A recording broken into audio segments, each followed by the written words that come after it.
اچھا اب کاروبار میں جھوٹ نہیں بولتے بعض لوگ, زندگی میں بھی جھوٹ نہیں بولتے, مگر دوستوں میں بیٹھتے تو جھوٹ بولتے, مستی مذاق میں جھوٹ بولتے, مذاق میں بھی جھوٹ نہیں کہہ سکتے. سرکار دو عالم صلی اللہ تعالی علیہ وسلم ایک بار کسی صحابیہ کے گھر گئے اور دیکھا کہ ایک بچہ رو رہا تھا. وہ صحابیہ کہہ رہی تھی ادھر آؤ میں تمہیں کچھ دوں گی. تو نبی پاک علیہ السلام نے فرمایا کہ کیا تمہیں واقعی کچھ دینے کا ارادہ تھا؟ کہا یا رسول اللہ صلی اللہ علیہ وسلم میں نے کچھ دینا تھا. فرمایا پھر ٹھیک ہے, ورنہ یہ جھوٹ ہو جاتا.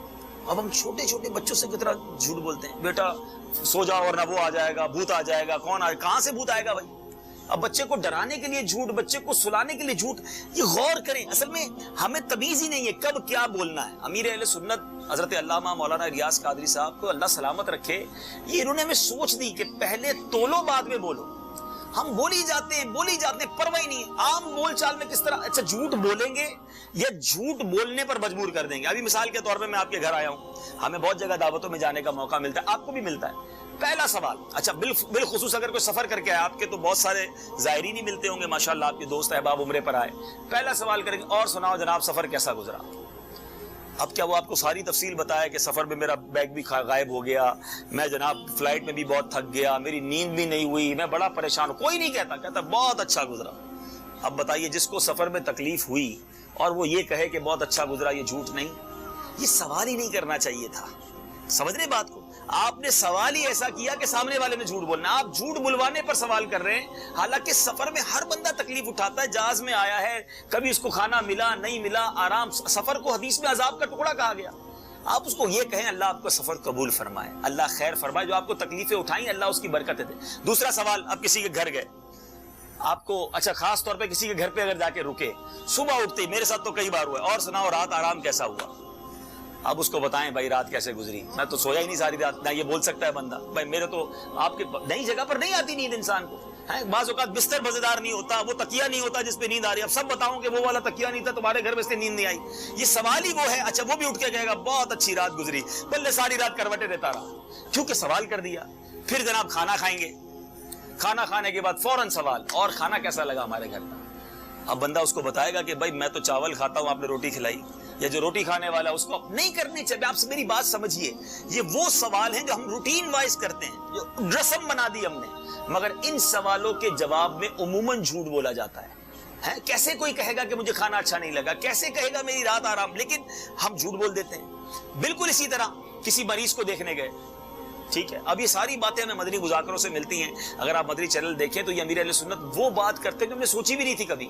اب احساس ہوتا ہے کہ یار کہاں کہاں کیا بول رہے ہیں. اب کسی بیمار کی عیادت کے لیے, اچھا وہ ہاسپٹل میں پڑا ہوا ہے, اس کو ڈرپیں لگی ہوئی ہیں, اور جو ملنے جائے گا وہ کہے گا یار تم تو بالکل ٹھیک ہو, کچھ بھی مسئلہ نہیں ہے. اور بالکل ٹھیک ہے تو ہاسپٹل میں کیوں ہے بھائی, یہ جھوٹ ہے.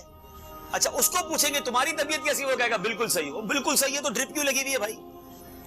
اس کی جگہ اچھے الفاظ ہیں, اللہ تمہیں صحت دے, سب بہتر ہو جائے گا انشاءاللہ, گھبرانا مت, لا باس طہور انشاءاللہ. الفاظ کا چناؤ. میں نے آپ کو پہلے حدیث سنائی, ایک صحابیہ بچے کو ہی تو کہہ رہی تھی نا کہ کچھ دوں گی, آقا نے فرمایا کچھ نہیں دینا تھا تو جھوٹ ہو جاتا. ادھر ہمیں بولنے سے پہلے فکر ہی نہیں ہے. اسی کے انتقال کی اطلاع ملی, مجھے بہت دکھ ہوا.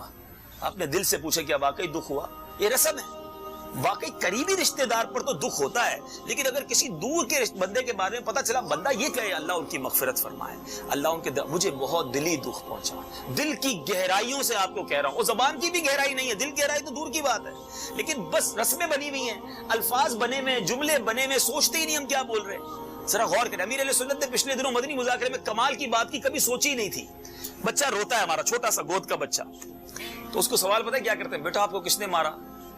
حالانکہ ہمیں پتہ ہے کسی نے نہیں مارا, لیکن سوال وہ اشارہ کرے گا اس نے مارا. ہم بولے گا چپ ہو جاؤ, کیوں مارا, نہ اس نے مارا تھا. ہم بچے کو بچپن ہی سے ایک جھوٹ کی پریکٹس کروا رہے ہیں. مقصود یہ ہے کہنے کا کہ زبان یہ وہ چیز ہے, اچھا استعمال کریں تو جنت میں پہنچا دے گی, اور یہی زبان برا استعمال کریں تو جہنم کی گہرائی میں پہنچا دے گی. اس کو اور آسان سمجھ لے, الفاظ کی ویلیو کتنی ہے.